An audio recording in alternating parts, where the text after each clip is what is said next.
Oke, pada pertemuan pertama kita akan belajar micro learning dan bagaimana micro learning ini menjadi sebuah paradigma dalam proses pembelajaran. Jadi kita perlu tahu dulu bahwa pada saat ini di beberapa dekade terakhir, terutama pada saat pandemi COVID-19 mulai terjadi, pembelajaran semuanya berpusat pada internet, di mana pembelajaran menjadi pembelajaran yang full e-learning ataupun pembelajaran daring penuh.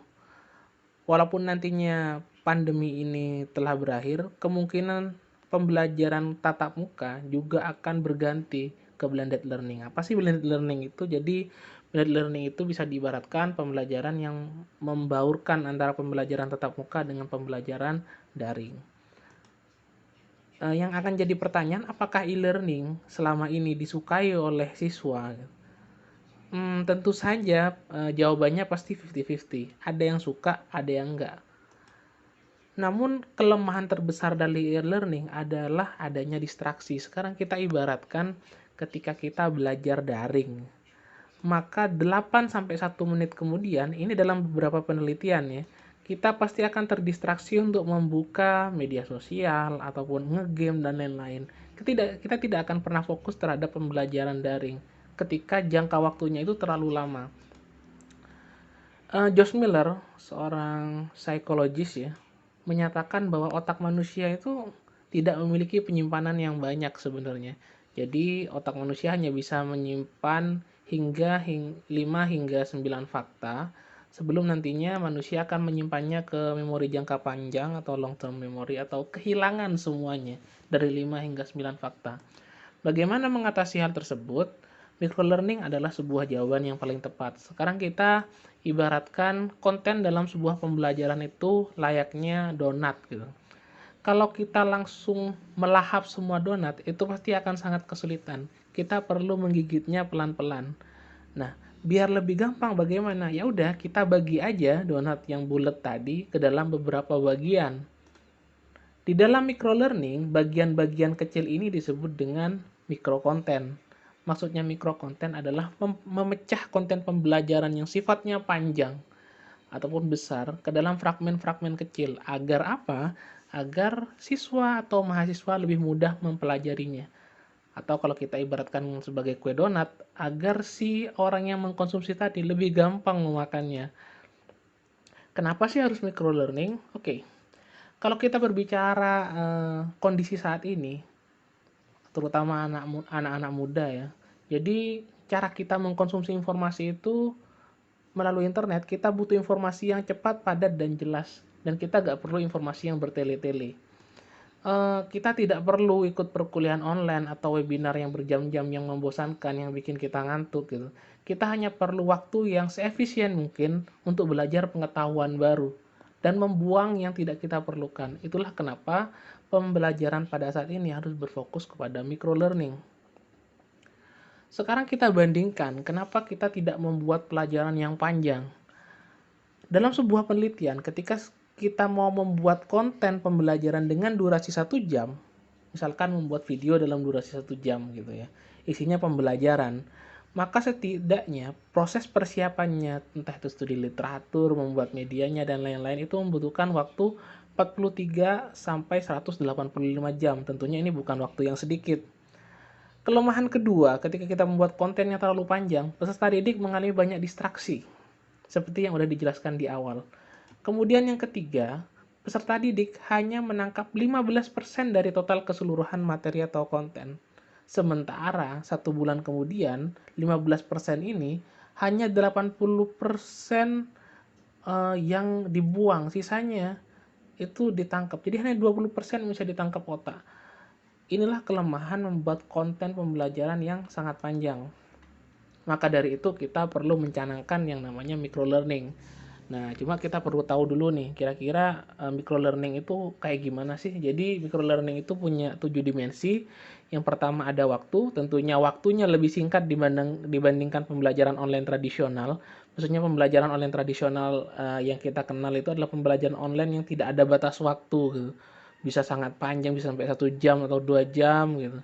Nah, di microlearning kita memiliki waktu yang lebih singkat untuk proses pembelajaran.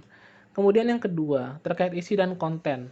Karena tadi kita memecah ke dalam bentuk fragmen-fragmen, maka dari itu microlearning isinya adalah unit materi pendek dengan permasalahan yang sederhana. Kemudian terkait kurikulum, jadi microlearning bisa merupakan bagian dari kurikulum dengan isi elemen didaktik singkat. Kemudian dari formatnya adalah berupa fragmen materi dan juga adanya penugasan. Kemudian media yang dipakai bisa berupa multimedia, bisa berupa visual, bisa berupa teks yang bisa digunakan untuk pembelajaran jarak jauh. Kemudian ada proses dalam microlearning yaitu independen. Kita bisa melakukan pembelajaran mandiri dan juga terintegrasi ke dalam, misalkan diintegrasikan ke dalam gadget atau hal-hal lain. Kemudian modelnya, karena microlearning itu sifatnya fragmen materi yang kecil, maka modelnya pasti repetitif. Namun dengan repetitif tadi bisa lebih cepat ditangkap oleh siswa. Terus ada reflektif, ada pragmatis, konstruktivis berbasis konsep, dan konektivis. Sekarang kita akan belajar bagaimana sih mendesain micro content. Jadi ada yang namanya micro learning, ada yang namanya micro content. Kalau kita belajar micro learning itu menggunakan micro content untuk menjelaskan materinya. Jadi bukan dalam bentuk konten yang besar, tapi dalam bentuk konten yang kecil. Sekarang kita ibaratkan ini adalah sebuah timeline ya, kegiatan kita dalam sehari gitu. Misalkan aktivitas kita itu ada di sini ya, aktivitas sehari-hari kita, maka seharusnya mikro konten itu bisa diselipkan di dalam aktivitas kita. Jadi micro learning itu idealnya dalam rentang kurang lebih 15 menit. Jadi sebuah pembelajaran yang didesain dalam rentang kurang lebih 15 menit. Dan bisa kita kerjakan sembari melaksanakan aktivitas sehari-hari. Oke, bentuknya kayak gimana sih? Kebanyakan microlearning memang bentuknya berupa video, tapi gak hanya video, bentuk media yang bisa dipakai itu bermacam-macam, bisa berupa lembar kerja, bisa berupa infografis, bisa berupa slide, ataupun chatbot. Terus secara fungsional, emang ngapain? Nah, berbeda dengan pembelajaran yang tradisional, yang terlalu luas, microlearning memiliki fungsi untuk menjawab pertanyaan yang spesifik karena memecah menjadi fragmen kecil gitu. Kemudian perlu diperhatikan bahwa fokus, tujuan, dan topik mudah diungkap, sederhana, dan kalimatnya ringkas. Jadi memang benar-benar perlu dilakukan persiapan dalam membuat sebuah konten di dalam microlearning agar tidak bertele-tele.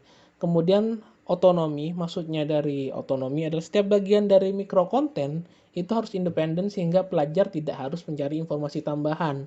Artinya kalau misalkan kita pernah belajar ya, ada beberapa hal yang tidak kita pelajari, tidak kita mengerti gitu. Kita perlu mencari itu di internet. Nah, tapi tidak. Kalau dalam microlearning semuanya dikemas dalam suatu media gitu. Jadi kita tidak perlu mencari lagi hal-hal itu di luar pembelajaran. Oke.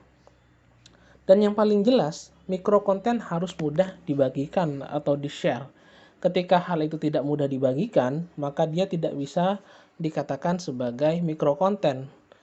Jadi ketika guru sudah membuat kontennya, mikro kontennya, maka guru bisa membagikan hal tersebut dengan mudah kepada peserta didik, baik menggunakan gadget ataupun hal-hal lain di luar itu. Tapi intinya mikro konten harus mudah di-share. Nah, untuk saat ini karena kebanyakan menggunakan internet, guru harus menggunakan fasilitas internet untuk men-share mikro konten yang sudah dia bikin. Sebagai contoh, dia bikin YouTube gitu ya, bisa di-share dengan mudah, ataupun bikin unggahan di Instagram. Jadi si siswa bisa lebih cepat menerima materi yang dikembangkan oleh guru.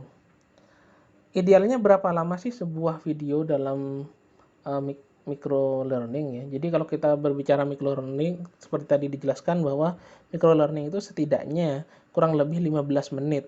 Dan salah satu contoh media di dalam micro konten yang digunakan itu adalah video. Nah, kalau dalam 15 menit, kira-kira video yang dibagikan itu berapa lama gitu. Karena dalam pembelajaran itu kan nggak semuanya hanya melihat video.